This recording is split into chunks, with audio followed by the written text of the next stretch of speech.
Hammaga assalomu alaykum. Men bugun sizlarga bolalarni Rossiyada maktabga joylashtirish bo'yicha ma'lumot bermoqchiman.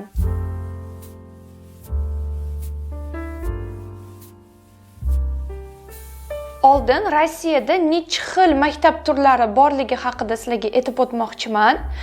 Rossiyadagi maktab birinchi turi bu davlat maktablari, ya'ni государственная школа. Ikkinchi turi bu xususiy maktab, ya'ni частная школа deyiladi. Uchinchi turi korreksion maktablar, ya'ni korreksionная школа deyiladi. Bu nogironligi bor bolalar uchun, ya'ni yomon eshitadigan bolalar uchun yoki shu ko'zi yaxshi ko'rmaydigan, ozgina rivojlanishi ortda qolib ketgan bolalar uchun moslashtirilgan maktab. To'rtinchi turi onlayn maktablar, ya'ni onlayn shkola deyiladi. Shu litsenziyasi bor, lekin ta'lim turini onlayn uslubda o'tkazadigan maktablar. Beshinchi turi xalqaro maktablar, ya'ni международная shkola. Ular chet el tizimi bo'yicha o'qiydi, ya'ni Cambridge, IB, shu Amerikan va Britanskiy sistema bo'yicha o'qitishadi. Kelinglar biz hozir davlat maktabidan boshlaymiz, ya'ni государственная shkoladan. Государственная shkolaga bolalarni joylash uchun u albatta sizlarni shu registratsiyadan o'tgan joylarda bo'lishi kerak, ya'ni Zayavkani по месту registratsiya topshirasizlar. Buni gosuslugi orqali qilsa bo'ladi yoki shaxsan o'zingizlar borib, so'rab, dokumentlarni topshirib, direktor bilan ko'rishib so'raysizlar, nima dokumentlar kerak, sizlarga shuni spiskasini berishadi. Shu dokumentlarni yig'ib, sentyabrdan bolalarni shu o'qishga bera olasizlar. Buni albatta sentyabrga yaqin payt qilinmaydi, ancha oldinroq qilinadi. Masalan, sentyabr bolalar o'qishga borsa, bahorda shu dokumentlarni yig'ib, sekin-sekin tayyorgarlik ko'rishni boshlashingiz kerak. Har doim ham shu sizlar tanlagan rayoninglardagi maktabda joy bo'lmasligi mumkin. Agar shu rayonda joy yo'q bo'lsa, sizlarga qo'shni maktablarni taklif etishadi. Rayoninglarda bir nechta davlat maktablari bo'lishi mumkin. Shularning bittasini tanlaysizlar. Hozir hattoki shu государственный, ya'ni davlat maktablariga bolalarni joylashingiz uchun agar sizlar chet el fuqarosi bo'lsanglar, bolalarni rus tiliga ekzamen qilishadi, ya'ni rus tili bilimini tekshirishadi. Agarda bolalarni rus tilisi uncha yaxshi bo'lmasa, sizlarga hozir yo'q javob berishga haqqi bor shu davlat maktablarini. Shuning uchun hozir siz Rossiyada yashayotgan bo'lsangiz, bolalar hali maktab yoshiga yetmagan bo'lsa, harakat qilinglar, uni rus tiliga o'rgatinglar. Kerak bo'lsa o'zingizlar ham birga o'rganinglar. Shu ko'proq ruscha multfilm qo'yasizlarmi, film qo'yasizlarmi? Bolalarni shu albatta rus tili bilishi shart. Ozgina bo'lsa ham o'rgatishingiz kerak. Hozir bu siz Rossiyada yashash qiyin bo'ladi, o'qitish ham qiyin bo'ladi. Shuning uchun albatta shu narsaga harakat qilinglar. Davlat maktablari ikkita smenada bo'lishi mumkin. Bu birinchi smena, shu ertalabdan obedgacha hamda obeddan boshlab kechqurungacha smena bo'lishi mumkin. Bu davlat maktablari agar to'lib ketgan bo'lsa, kiradigan bolalar juda ko'p bo'lsa, shunaqa ikkita smenaga bo'linishi mumkin. Chunki bitta smenga hamma ham sig'ib ketmaydi. Odatda shunaqa bo'linishadi. Davlat maktablari sizga bepul tuyulsa ham, baribir uni ichida har xil pul yig'ishlar bo'lishi mumkin. Shu kitob deysizmi, klassniy fond deysizmi, konstovar, shu mayda-chuda har xil pul yig'ishlari bo'ladi. Bu normal holat. Bu menimcha O'zbekiston maktablarida ham bor. Rossiya maktablarida ham shu narsa bor. Uborka, har xil mayda-chuda narsalarga baribir pul topshirasiz. Davlat maktablarida pitaniya faqatgina 1-dan 4-sinf bolalariga bepul tarzda beriladi. Bu zavtrak bilan obed bo'lishi mumkin yoki faqatgina zavtrak. Buni ham hamma maktabdan o'sha bermoqchi bo'lgan maktabingizdan surishtirasiz. Hamma maktabda farqlanadi. Qaysidir maktabda faqatgina zavtrak, qaysidir maktabda zavtrak, obed, hamma joyda har xil. Shuning uchun surishtiring, so'rang, albatta shu pitaniya masalasini hal qiling. Kerak bo'lsa, bolangiz bilan balki uni yonida qanaqandir bir mayda-chuda perikuz berib yuborasizmi? Shu ovqat masalasini ham albatta o'ylab chiqinglar. 5-dan 11-sinf bolalariga pitaniya pullik, narx-navolarini bu davlat nazorat qiladi. Ota-onalar buni maktab orqali to'lashi mumkin yoki shu maxsuslashtirilgan kartochka beriladi. Shu kartochka orqali to'lashligi mumkin. Agarda siz bolangizni shu maktabda ovqat yeyishini xohlamasangiz, siz отказное письмо yozishingiz mumkin, ya'ni ovqatdan voz kechish xati. Shuni yozganingizdan keyin siz o'zingizni bolangizga yonida o'zi bilan ovqat berib yuborishingiz mumkin.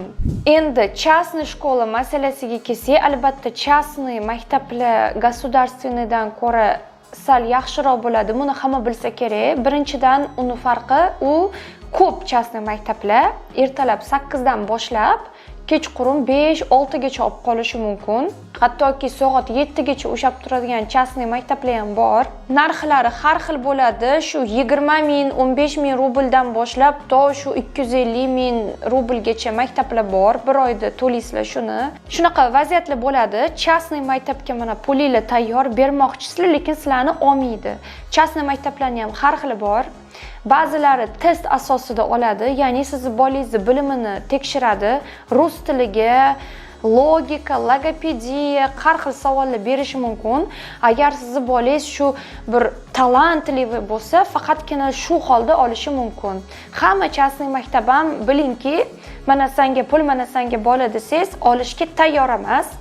Bir xil juda ham shu reytingi baland частный maktablar bor. Hamma bolalarni ham o'qishga o'rmaydi. Birinchidan, ularga kiraman deganlar juda ham ko'p. Shu 10 ta 15 ta bolaga bitta joy bo'lishi mumkin. Shuning uchun ham shu testirovание degan narsani ular yo'lga qo'ygan. Ya'ni bolalarning bilimini yaxshilab tekshiradi. Shu 10 ta 15 ta bolaning ichida eng shu aqllisini faqatgina o'zini maktabiga oladi. Частный maktablarning ham maxsuslashtirilgani bor, ya'ni shu ingliz tili uklonli, ingliz tilini chuqur o'rganadigan yoki shu matematikani chuqur o'rganadigan har xil fanga chuqurlashtirilgan частный maktablar bo'lishi mumkin. Uni pitaniyalari ham ozgina yaxshiroq bo'ladi. Shu bolalarda agar qanaqadir bir maxsus diyeta bo'lsa, shu bezlaktozli yoki bezglyutenoviy diyetalarda bo'lsa, частный maktabda kelishish osonroq bo'ladi. Shu o'zingizlar xohlagan etgan ovqatinglarni отдельно tayyorlab beradi. Sharoitlari ham sal remontlari yaxshiroq bo'lishi mumkin. Endi bu qanaqa maktabligiga qarab, государственныйlarning ichida hozir juda yaxshi remontli, yangi maktablar bo'lishi mumkin. Har xil regionda har xil maktablar bor xullas. Частный ham yaxshi bo'lishi mumkin yoki shu davlat maktabi ham yaxshi bo'lishi mumkin. Buni farqi yo'q. Sizlar o'zingizlar tanlashingiz kerak. Bolanglar частныйga boradimi, государственный boradimi? Bolanglarga birinchidan yoqish kerak. O'qish sistemasi yaxshi bo'lishi kerak. Shu pitaniya masalasi ham sizga albatta to'g'ri kelish kerak. Endi korreksion maktabga kelsak, ya'ni korreksionniy shkola. Bu korreksionniy shkolada asosan nogironligi bor bolalar o'qiydi. Qulog'i yomon eshitadigan, ko'zi yomon ko'radigan yoki shu Allohning irodasi bilan ozgina rivojlanishi ortda qolib ketgan yoki miyasida turli xil kasallik bor bolalar. Uni nachovkaligi bor, ya'ni internat formati. Bolanglarni tashlab ketadi, shu bir hafta yashaydi, shanba, yakshanba olib ketishingiz mumkin. Yoki-da shu ketdili ertalabdan obedgacha, obeddan kechqurungacha shu formatliklari ham bor. Endi onlayn maktablar haqida gaplashsak, onlayn maktablar juda ham qulay hisoblanadi. Hozir ko'plar bu formatga o'tyapti. Uyda o'tirib maktabda o'qish yoki-da ayniqsa siz agar O'zbekistonda bo'lsangiz, lekin siz bolangizni shu Rossiya maktab tizimida ta'lim oldirmoqchi bo'lsangiz, onlayn tarzda o'qitsangiz ham bo'ladi bolangizni. Men shaxsan onlayn maktablarni uncha yoqtirmayman. Menimcha bola faqatgina shu uydan, kompyuterdan ta'lim olishi o'rniga o'zini shu do'stlari bilan gaplashib, hayotda shu o'qituvchilar bilan ko'rishib, gaplashib, umuman shu sotsiumga kirish kerak deb o'ylayman. Shuning uchun men onlayn maktablarni to'g'risini aytsam uncha yoqtirmayman, sizlarga ham tavsiya qilmayman. Umuman yechimi yo'q masala bo'lsa, shu onlayndan boshqa variant bo'lmasa, buni o'tkazsa bo'ladi. Ammo harakat qilinglar, bolanglar albatta maktabga borishi kerak. Ayniqsa yoshi kichkina 1-dan 4-sinfgacha bo'lgan bolalar. Международная shkolaga kelsak, bu xorijiy sistema bo'yicha o'qitiladi. Angliyskiy, britanskiy shkolalar. Rossiyada hattoki fransuzskiylari ham bor. Bu endi ko'proq shu chet elliklar uchun, posolstvada ishlaydiganlar uchun juda ham qulay bo'lishi mumkin. Bu maktablar ingliz tilida olib boriladi yoki fransuz tilida, shu qaysi davlatga ixtisoslashtirilganiga qarab, shu maktabni o'sha programmalari ham, tillari ham shu xuddi o'sha davlatnikidek bo'ladi. Fransuzskiy bo'lsa, fransuzskiy programma bo'yicha, angliyskiy bo'lsa, angliyskiy, amerikanskiy bo'lsa, amerikanskiy programma bo'yicha. Agarda sizlarning bolanglarning rossiyskiy pasporti yo'q bo'lsa, sizlar uchun eng to'g'ri keladigan variant shu yashash joyinglar, ya'ni propiska, registratsiya bo'yicha davlat maktabiga berish bepul tarzda yoki-da shu o'zingizlar xohlagan rayoninglardagi частный shkolaga berish. Частный shkolada hozir pasportga qarab o'tirishmaydi. Siz chet el fuqarosi bo'lsangiz ham, ko'p частный shkolalar bemalol hech qanaqa shu minimal darajada dokument so'rab, asosan shu tug'ilish haqidagi spravka, to есть metrika yetarli bo'lishi mumkin. Bitta-ikkita pediatrdan spravka so'rashligi mumkin va shunda to'xtaydi hammasi. Davlat maktabida sizga ko'proq dokument so'rashligi mumkin. Registratsiya bormi, har xil shu bilmadim qanaqa ro'yxat berishadi, shu maktabga qarab olasiz shu dokumentlarning spiskasini. Agar sizni bolangiz hali maktab yoshiga yetmagan bo'lsa, hali sadikka bormayotgan bo'lsa, qaysi sadikka joylamoqchi bo'lsangiz yoki shu sadik bo'yicha savollaringiz bo'lsa, men sadik haqida ham alohida video olganman. Albatta kirib ko'ringlar, o'zingizlarga kerakli ma'lumot olasizlar degan umiddaman. Umid qilamanki, sizlarga Rossiyada bolanglarni maktabga joylash hech qanaqa qiyinchilik tug'dirmaydi.